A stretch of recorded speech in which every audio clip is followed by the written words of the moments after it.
विकास महाराष्ट्राचा आवाज अहमदनगरचा या कार्यक्रमामध्ये आता आपण बँकिंग क्षेत्राविषयी जाणून घेणार आहोत.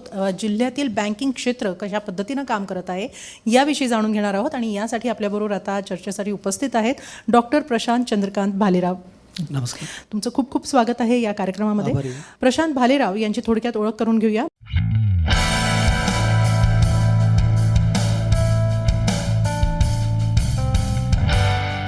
अहमदनगरच्या शेवगाव तालुक्यातील रेणुका माता मल्टीस्टेट बँक. ग्रामीण भागातल्या शेतकऱ्यांशी नाळ जुळलेली ही बँक. बँकेचे चेअरमन प्रशांत भालेराव हे रेणुका मातेचे निस्सीम भक्त.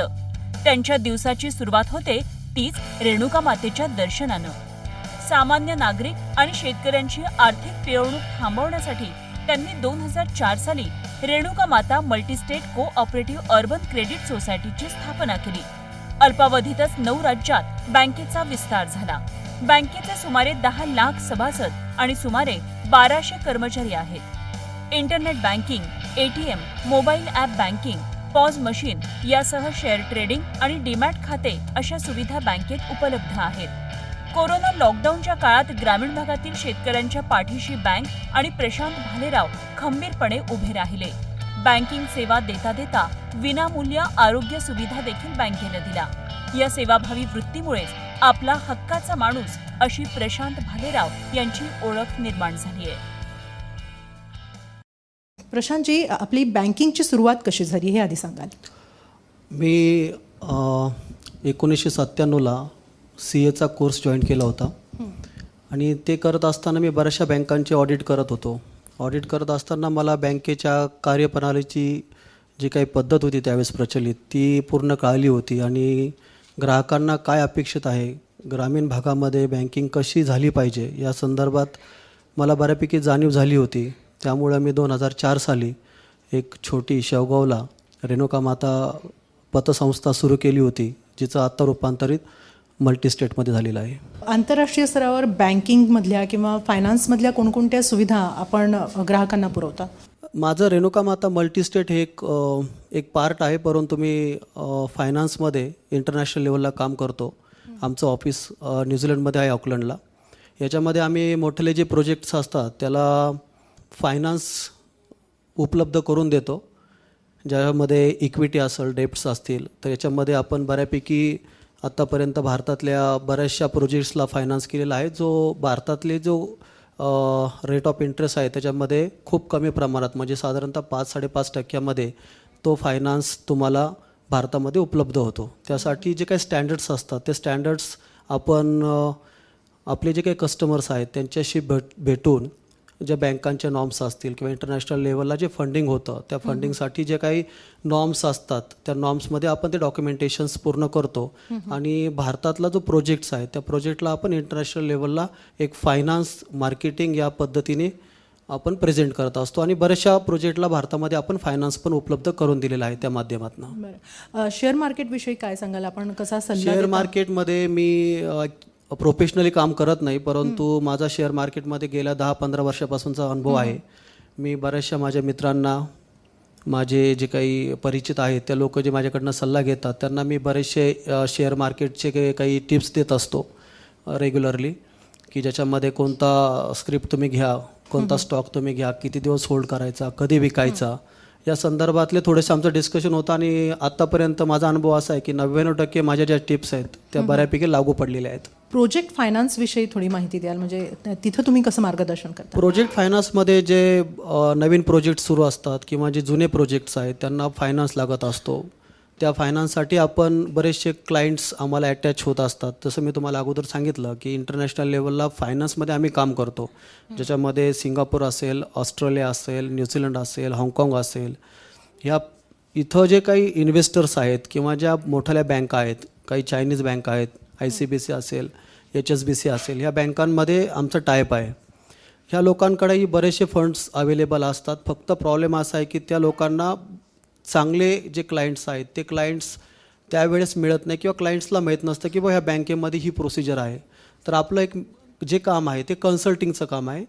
आमच्याकडं जे काही चांगले बँकर्स आहेत किंवा जे चांगले इन्व्हेस्टर्स आहेत, इंटरनॅशनल लेवलला जे काही इन्व्हेस्टमेंट्स करण्यास इच्छुक असतात ज्याला आपण FDI म्हणतो, भारतामध्ये जे काही पैसे येतात त्या लोकांसाठी, म्हणजे भारतात एखादा प्रोजेक्ट असेल, आता मुंबईमध्ये आम्ही एक 4-5 प्रोजेक्ट केलेले आहेत जे इन्फ्रास्ट्रक्चरमध्ये प्रोजेक्ट्स होते. त्या प्रोजेक्ट्सला जवळजवळ 10 मिलियनपासून 100 मिलियनपर्यंत आपण ती तिकीट साईज होती, ज्याच्यामध्ये आपण ते प्रोजेक्टचं पूर्ण डॉक्युमेंटेशन्स करणं, प्रोजेक्ट रिपोर्ट बनवणं, DPRs करणं, बाकीच्या ज्या काही डॉक्युमेंटेशन्स असतील ते डॉक्युमेंटेशन्स त्या क्लायंटकडनं पूर्ण करून घेणं, त्यांना त्याच्यामध्ये एक्सपर्टीज कन्सल्टिंग करणं, डॉक्युमेंटेशन बनवण्याकरता त्यांच्यासाठी प्रेझेंटेशन्स देणं त्या बँकांकडे. तर ह्या प्रकारचे कामं आपण करत असतो. याच्यामध्ये जे काही प्रोजेक्ट्स इनिशियल स्टेजला असतात किंवा ज्यांना फायनान्सची गरज असते, तुम्हाला जर भारतातल्या बँकिंगमध्ये माहीत असेल तर आताही आपला जो काही लेंडिंग रेट आहे तो साधारणतः 7-8% आसपास आहे. तो कम्पॅरेटिव्हली इंटरनॅशनल लेवलच्या हिशोबाने फार जास्त आहे. भारताच्या बाहेर म्हणजे जपानमध्ये जर तुम्ही गेलात तर 0.50 पासून तुम्हाला कर्ज उपलब्ध होऊ शकतो, पैसा मिळू शकतो. म्हणजे खूप कम्पॅरेटिव्हली स्वस्त पैसा भारताच्या बाहेरच्या देशांमध्ये आहे. तर तो पैसा भारतामध्ये चांगल्या प्रोजेक्टमध्ये गुंतवण्याकरता आपण ते कन्सल्टिंग ह्या प्रोजेक्टला करत असतो आणि त्याच्या माध्यमातून भारतामध्ये आपण आत्तापर्यंत जवळजवळ साधारणतः $500 मिलियन पर्यंतची ती इन्व्हेस्टमेंट्स आहेत, त्या इन्व्हेस्टमेंट आपण भारतात आणलेल्या आहेत. भालेरावजी, श्री रेणुका माता मल्टीस्टेट कोऑपरेटिव्ह लिमिटेडविषयी थोडक्यात थोडी माहिती द्या. आमच्या 9 स्टेटमध्ये ब्रँचेस आहेत. ह्या इन्स्टिट्यूटची साईज जी आहे आज ती 70,000 कोटी, म्हणजे जर आपण डॉलर्समध्ये बोललो तर $1 बिलियन ही जी साईज झालेली आहे. 10 लाख कस्टमर बेस आहे, म्हणजे 1 मिलियनचा कस्टमर बेस आहे आणि जवळजवळ आम्ही 9 राज्यांमध्ये मिळून 103 शाखाच्या मार्फत आम्ही हा व्यवहार करतो आहे.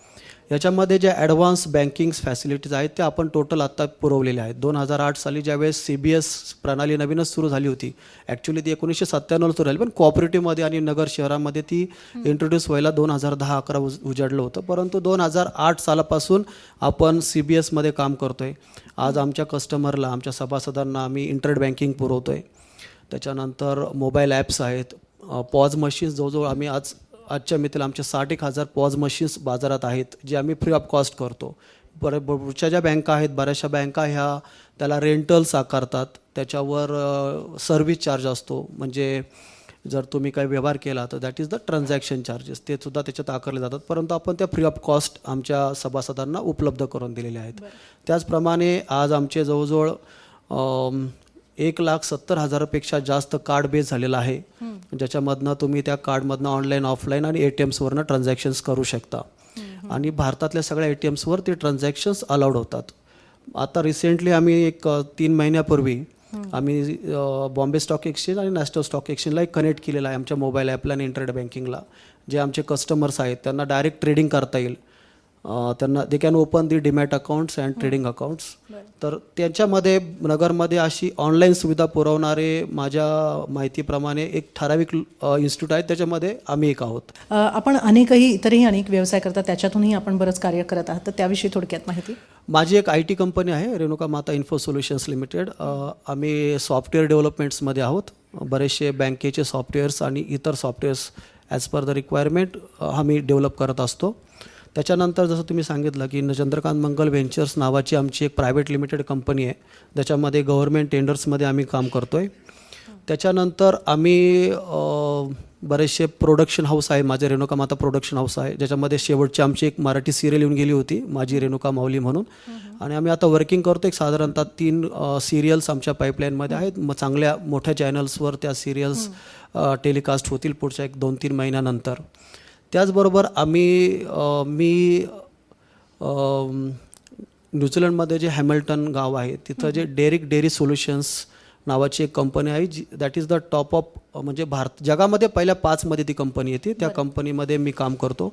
आमचे जे काही प्रोडक्ट्स आहेत ते ॲग्रिकल्चर बेस्ड प्रोडक्ट्स आहेत. तुम्हाला माहीत असेल न्यूझीलंड आणि ऑस्ट्रेलियामध्ये जगातलं उत्तम दर्जाचं दूध तयार होतं, ज्याला पूर्ण जगामध्ये काय म्हणतो आपण त्याला डिमांड्स आहेत, परंतु तेवढा सप्लाय होत नाही. तर आपण ती टेक्नॉलॉजी आज भारतामध्ये इंट्रोड्यूस करू राहिलो. पुढच्या साधारणतः 1 वर्षभरामध्ये भारतामधनं आपण ते दूध मिडल ईस्टला एक्सपोर्ट्स करण्यास सुरुवात करणार आहोत. भालेरावजी, कोविड काळामध्ये बँकिंग क्षेत्रासमोर नेमकी कोणती आव्हानं जाणवली? कोविड काळामध्ये खूप अनसर्टन कंडिशन्स तयार झाल्या होत्या. एक्झॅक्टली काय करायचं हे कोणालाच कळत नव्हतं, कारण पुढं सगळा अंधार दिसत होता. आणि हे करत असताना आम्हालाही असं थोडंसं जाणवलं होतं, कारण इन्फ्रास्ट्रक्चर खूप मोठं आहे आमचं. साधारणतः 1200 लोकांचा स्टाफ आहे आणि मोठ्या इन्फ्रास्ट्रक्चरचा खर्चही मोठा असतो. तर बेसिकली याच्यामध्ये 2-3 गोष्टीच्या अडचणी येऊ शकत होत्या. त्यातली पहिली अडचण होती की ग्राहक हा तुमच्या बँकेपर्यंत पोहोचू शकत नव्हता. दुसरी अडचण होती की जो काही कर्ज वाटप झालेलं आहे ते कर्ज वाटप वसुलीसाठी अडचण येऊ शकत होती. आजही मे बी बऱ्याचशा बँकांना ते फेस करावं लागते, कारण आपल्याला माहिती आहे की बरेचसे उद्योगधंदे आज कोलॅप्स झालेले आहेत. बऱ्याचशा उद्योगधंद्यांना खूप अडचणींचा सामना करावा लागतो, त्यांचा रेव्हेन्यू कमी झालेला आहे. बँका शेवटी काम करत असताना ह्या बँका ह्या बाजारपेठेवर काम करत असतात. बाजारपेठेत जर इन्कम जनरेट झालं तरच फक्त तुम्हाला बँकेमध्ये रिफंड्स येऊ शकतात, अदरवाईज तुम्हाला बरेचसे NPAचा सामना करावा लागतो. तर ह्या सगळ्या गोष्टी त्यावेळी चालू होत्या, परंतु ज्याच्यातनं म्हणतात की अडचणीतनंही मार्ग निघत असतो किंवा नवीन गोष्टी घडत असतात. तर आम्ही थोडंसं त्यावेळेस विचार केला आणि मोठ्या प्रमाणावर आम्ही डिजिटल बँकिंगकडे वळलो. जसं गव्हर्नमेंटचं धोरण होतं, आमचे पॉज मशीन्स आल्या, आमचे QR कोड्स आले त्या काळामध्ये. आज जवळजवळ आम्ही 2 लाख प्लस QR कोड्स घेऊन बाजारात आहोत. आणि आमच्या बऱ्याचशा खातेदारांना, जवळजवळ 60% जास्त खातेदारांना आम्ही डिजिटल बँकिंगची सवय लावली, की ज्याच्या माध्यमातून बाबा तुम्ही FD करा, FD क्लोज करा, कर्जासाठी रिक्वेस्ट टाका, RTGS करा, NEFT करा, युटिलिटी बिल्स भरा, एअर तिकीट्स बुक करा, हॉटेल्स बुक करा, तुमच्या रेड बसनी तुम्ही रेड बस बुक करा, टॅक्सीज बुक करा, गव्हर्नमेंटचे टॅक्सेस भरा. हे सगळे आम्ही डिजिटल प्लॅटफॉर्म त्यावेळेस ओपन करून दिले. आणि मला सांगायला आनंद वाटेल की आज आमचे जवळजवळ 2 लाख प्लस जे खातेदार आहेत ते डिजिटल बँकिंगवर त्याच्यामध्ये गेलेलं आहे. आणि एवढ्या कोविड काळामध्ये सुद्धा आई जगदंबेच्या कृपेने आमच्या इन्स्टिट्यूटचा जो व्यवहार होता हा 70,000 करोड क्रॉस होऊन गेला. म्हणजे ते एक चमत्कारच होता माझ्या दृष्टीने, कारण सर्वांना माहिती आहे की 2019-20 आणि 20-21 हा जो आत्तापर्यंतचा कालावधी हा खूप अनसर्टन कालावधी होता. खूप लोकांचे याच्यामध्ये लॉस झाले. आमच्याही घरामध्ये माझा लहान भाऊ त्याच्यामध्ये एक्सपायर झाला. त्यामुळं हे काळामध्ये बँकिंग डेव्हलप करणं आणि परत ह्या झालेल्या जे काय आमचं नुकसान होतं घरगुती ते त्याच्यामध्ये फेस करणं, हे दोन्ही संकट समोर होते. परंतु आम्ही आज 100% सांगू शकतो की बाबा ह्या 2 वर्षामध्ये मला बाकीच्या बँकांचं सांगता नाही येणार, पण आम्ही 100% ग्रोथ केलेली आहे. वा, खूपच अभिनंदन त्यासाठी. बँकिंग क्षेत्राविषयी जर बोलतो आहोत आपण, तर अहमदनगर जिल्ह्यामध्ये बँकिंग क्षेत्राविषयी कितपत साक्षरता आहे? कारण आता जसं तुम्ही सांगितलं की डिजिटल बँकिंगसुद्धा तेवढंच फोफावलेलं आहे किंवा चांगला प्रतिसाद तुम्हाला मिळाला, पण जिल्ह्यापुरता जर बोलायचं झालं तर किती साक्षरता आहे? नाही, जिल्ह्यामध्ये जर तुम्ही तसं पाहायला गेलात तर हा जिल्हा सहकारचा उगम असणारा जिल्हा आहे. बऱ्याचशा पतसंस्था असतील, कोऑपरेटिव्ह बँका असतील, कोऑपरेटिव्ह कारखाने असतील, हे ह्या जिल्ह्यांनी दिलेले आहेत देशाला, जगाला.